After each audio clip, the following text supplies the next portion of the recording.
Tēnā tātou katoa, good evening. A government inquiry has come to a shocking conclusion. As a country, we are not ready to respond to large-scale emergencies. It found New Zealand's emergency response system failed to protect Kiwis during extreme weather events early last year, such as Cyclone Gabrielle, Cyclone Hale and the Auckland flooding. 15 people died and one person is still missing. The inquiry, led by Sir Jerry Mataparai, is the second such review that's revealed a raft of issues. It found communication and warnings were non-existent or insufficient. The capability and capacity of people and infrastructure was overestimated or lacking.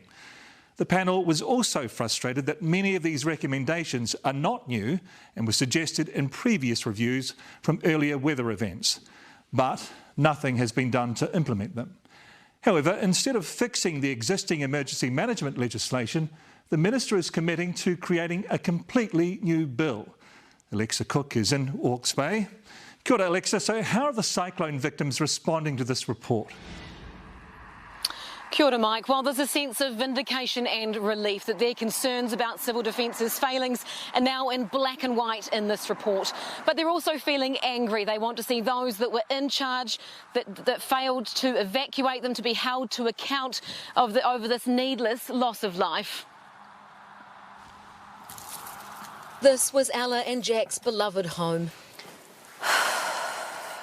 A cherished place where they were raising their girls, Imogen and Ivy. Spaghetti. Good girl, you nailed it. I love you. They were inseparable. They did everything together. It was perfect and I'll never get that back again. During Cyclone Gabrielle, as the family tried to escape, Ivy was swept to her death. Ivy's death could have been prevented. And that hurts. That sucks. And that is why there needs to be accountability. It's just gross incompetence at the highest level. The whole refusal to accept any responsibility. As the floodwaters rose, no one warned them, despite authorities knowing there was a risk to life. This cannot be allowed to happen to the next family. One alert.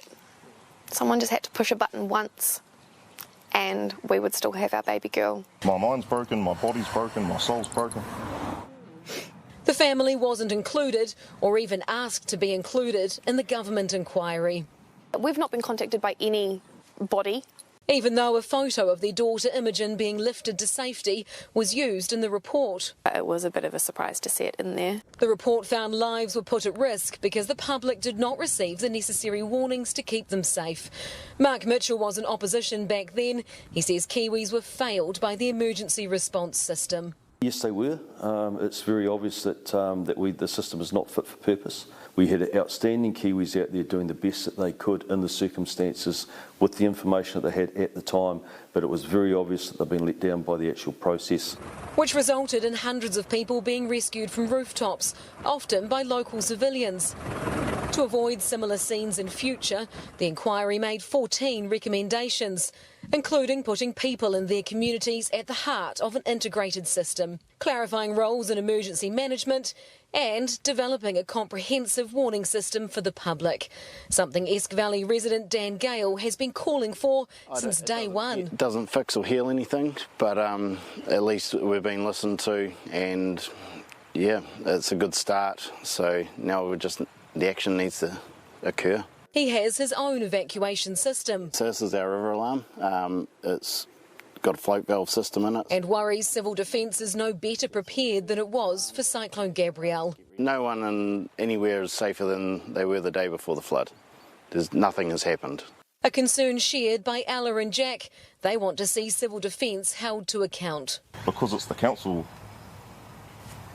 You know, if it was a private company that was monitoring the river or a private company that was in charge of civil defence, oh man, Yeah. oh, they'd be bloody crucified.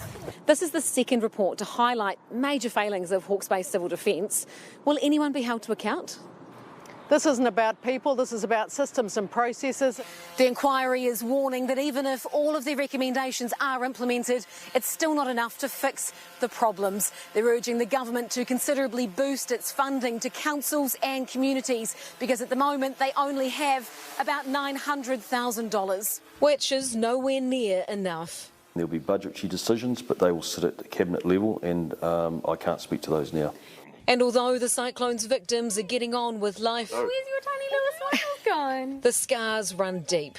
Every time I close my eyes, I'm just reminded about what was, what could have been, but what we'll never get back. It's heartbreaking. Taking a moment to sit in a seat dedicated to Ivy and look out at the beach their daughter loved. Well, OK, Alexa, how has NEMA, the National Emergency Management Agency, responded to this inquiry? Well, Sam, they haven't. I would have loved to have talked to them about this report that details everything that went wrong, but they said they won't be doing any interviews about it. Now, we've got about 164 pages here, all about NEMA and about what went wrong and what could be changed in future.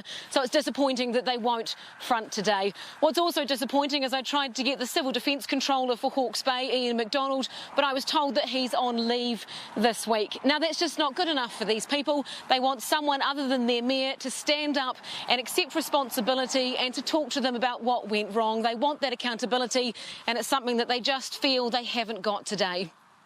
Alexa, thank you. Community groups played a huge role in the response following the Auckland floods. They cooked and delivered thousands of meals to those in need and translated key information across multiple languages. But the inquiry found many community groups felt their ability to respond was hindered by a lack of communication from local and central government. Isabel Ewing reports. The aftermath of 200 to 300 millimetres of rainfall on Auckland, flooding the inquiry called extremely fast-moving and sporadic.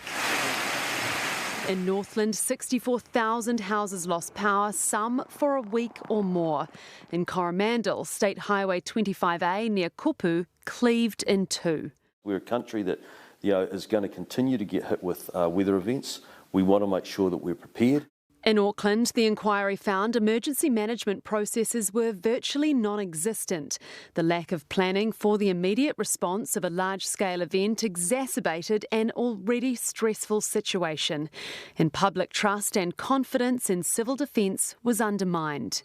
Auckland Mayor Wayne Brown was unwell today and unavailable to respond to the report's findings, which also acknowledged the thousands of Kiwis who stepped up to help. But many told the inquiry they had no community plan to put into action and did not feel part of the formal response. I think as resources-wise there is no problem, only a lack of communication where we can better helping a community. In the aftermath of the floods, the Sikh temple in Takanini housed people in these porticoms and prepared thousands of meals using its on-site kitchen, connecting with other local volunteer groups to reach those most in need. Pretty much we can serve 20,000 people a daily basis if we all working together. Daljit Singh is calling on local and central government to include community groups like his in preparation and planning. The first thing they need to make a list of those organizations helping community and having either monthly or 2 monthly meetings, train them. There were also gaps in how ethnic communities themselves were supported. The inquiry found civil defence centres did not accommodate language and cultural differences, and local ethnic and faith communities told the inquiry they didn't know where to go or how to seek help. The Sikh community is over 100,000 now, so resources need to be met as per the growth. There's a push for community groups working to bridge language barriers, communicate important information and provide support to be better utilised next time a big storm hits. Isabel Ewing, Newshub.